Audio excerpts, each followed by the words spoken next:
Salut à tous, c'est Janvier. Aujourd'hui, je vais te parler de ça, Pop Socket. Voilà, ce que tu vois à l'écran ici. C'est un petit truc qui se débraye, voilà, et qui se referme, qu'on met comme ça sur une coque d'un smartphone et qui permet de maintenir le smartphone comme ça sur une table et également de le tenir en main comme ça pour éviter quand tu fais un selfie de le perdre. Donc ça marche à l'horizontale et à la verticale. Ça, c'est important que tu puisses le fermer, ça veut dire que comme ça, tu peux le mettre tranquillement dans ta poche.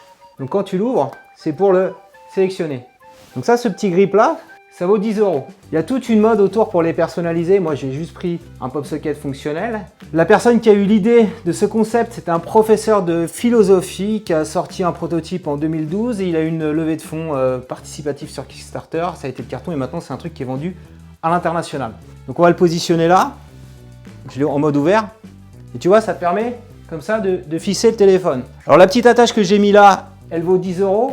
Et en fait, une fois que tu la colles, tu peux plus l'enlever. Enfin, si tu l'enlèves, elle ne recollera plus. Ça, c'est vraiment un truc à usage unique. Donc réfléchis bien. Là, si je l'ai mis là, c'est parce qu'il y a la fenêtre, la lumière du jour. Donc en mode youtubeur, c'est quand même plus sympa. Donc on va le positionner. Alors, vertical, horizontal, l'intérêt, c'est de pouvoir, alors pas seulement se filmer en mode youtubeur, mais également de faire des visioconférences Zoom. Hein, dans le cadre de ce confinement, on est tous amenés à télétravailler.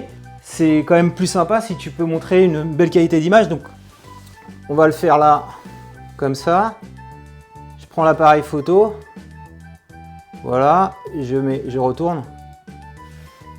Et donc là, comme il y a la lumière là, on va la couper, sinon ça va faire contre-jour. Et maintenant, on va se filmer. Voilà, tu vois, on se filme. Et là, la qualité d'image est correcte, alors je me mets juste comme ça pour être vraiment bien. Et donc l'intérêt, c'est de pouvoir comme ça se filmer en mode horizontal façon youtubeur ou en mode vertical, hop, façon instagrammeur. Si je suis comme ça, alors j'ai mis un petit truc en bas. Là, quand même, voilà. Les deux positions fonctionnent. Hop, on va le remettre comme ça. Alors l'autre avantage, c'est que tu as une vue d'ensemble là sur mon bureau. Hein, voilà, ce petit truc là, je peux continuer à le prendre. Et je peux continuer, tu vois, à me filmer comme ça, en mode selfie. Et donc, le fait que je le tienne comme ça, le truc va pas tomber. C'est plutôt confortable. On le met au centre. Hein. Le premier proto qu'ils avaient sorti sur Kickstarter, le mec en mettait un là et un là. Maintenant, tu le mets au centre. C'est quand même plus commode. C'est plus commode d'une part pour faire ça. Tu vois, je viens de l'ouvrir. Et je le positionne comme ça. Et donc, même comme ça suffit en fait pour le positionner là. Et si je veux regarder une vidéo YouTube, voilà, tu vois. Tu peux jouer donc, avec cette petite manette. Alors si ça t'intéresse, j'ai fait un petit tuto rétro gaming voilà, pour te montrer comment jouer à Mario sur tous tes terminaux connectés. Donc j'ai juste besoin du petit grip ici. Hein. Donc, je vais pouvoir jouer comme ça. C'est l'aspect pratique. Le petit amande que je t'ai montré tout à l'heure là, sur ma fenêtre, hein, en fait ils en ont sorti un aussi qui vaut 40 €, 35-40 € sur Amazon. Donc je te mettrai tous les liens en descriptif.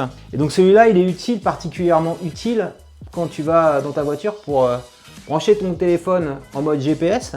Mais il fait exactement le même job que ce que j'ai fait tout à l'heure. Alors peut-être un élément de comparaison par rapport aux ventouses comme ça que tu as en mode GPS, c'est assez galère. Ce truc-là, on n'arrive jamais à le fixer. Donc là, avec le petite histoire du grip, tu vois, je peux le mettre comme ça rentre. Et c'est assez stabilisé en tout cas sur son socle. Alors que là, franchement, à chaque fois, c'est la galère. C'est la galère, on n'y arrive pas. Et alors, autre avantage de celui-ci, de cette ventouse, hein, qui est réutilisable, parce que j'ai un petit plastique pour enlever. Alors, j'ai juste fait une petite bêtise, et je t'invite à ne pas faire la même erreur que moi, c'est qu'il ne faut pas le positionner comme ça colle sur une surface où il y aurait de la peinture qui s'enlèverait, tu vois, c'est resté. Alors, je pourrais l'enlever, je ne me suis pas trop pris la tête. Et toujours remettre le petit film plastique quand tu as terminé de l'utiliser. Comme c'est autocollant, par rapport à ça, si je le mets, ça va être la merde. Tu vas voir. Et voilà. On sait tenir, mais tu vois, hop, à moins de pression, ça dégomme. Je refais la même chose avec l'autre. Donc de la même façon, tu vois, tu peux positionner ton smartphone dessus, comme ça, et te filmer. Donc celui-là vaut 40 €, mais l'intérêt par rapport à l'autre, c'est que tu peux le bouger sans arrêt. Parce que voilà, il n'est pas figé. Celui-là à côté, il est à usage unique. Ça fonctionne, ok, tu vois, nickel. Donc bien regarder à chaque fois l'objectif de la caméra, le petit rond, hein, pour t'adresser à tes spectateurs, ça fonctionne correctement. Et de la même manière, Je vais me reculer pour avoir une bonne ligne des tiers. Je peux me positionner comme ça. Et bien sûr, vaut mieux éteindre la lumière. Voilà.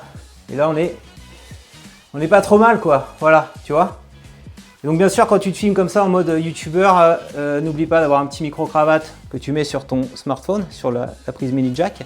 Alors, peut-être pour encore parfaire la démo, je peux faire un essai là. Regarde. Je le prends, je l'enlève.